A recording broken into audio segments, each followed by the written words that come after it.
به ما طبیعت گردا میگن راه و بلدی؟ میگیم نه، آخه ما میخوایم بریم گم بشیم.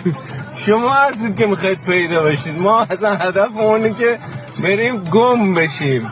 وقتی بهمون میگن برو گم شو خوشحال میشیم.